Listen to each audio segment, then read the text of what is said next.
Ladies and gentlemen, Eitan Beth Halachmi is a fifth-generation Israeli. Some of his earliest exposure to horses came as a young boy in an agriculture school where he volunteered to take care of the horses and mules that were used for working the school's fields. His love of horses turned to an obsession. Always a student, his desire to know more was a driving force. His early education and foundation came from a circus trainer and a retired cavalry officer. And because of the movies with their silver screen cowboys such as Glenn Ford, Audie Murphy, and Roy Rogers, his passion for the American cowboy grew from a childhood obsession to an adult dedication. After his military service as an Israeli paratrooper, he attended the University of Vienna, where he studied veterinary medicine for 2 years.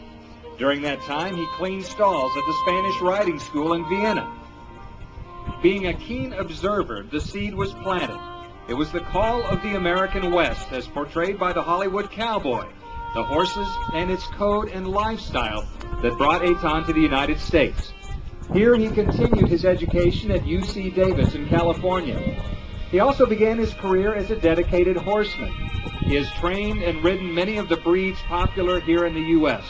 His love and appreciation for all breeds is strong, but it is his special love of the Morgan horse that fills his life today. Eitan has won many world and national titles, setting new standards and raising the bar in his field of competition.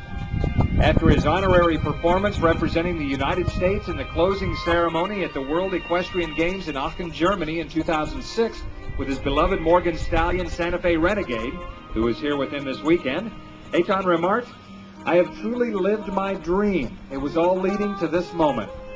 Eitan has since retired from public training, and his retirement is dedicated to education. His love and dedication to the horse and his talents as an artist have led him on an equine journey that today he now calls cowboy dressage, a combination of his early learning and his childhood dream. Ladies and gentlemen, please welcome Eitan Beth Halachmi.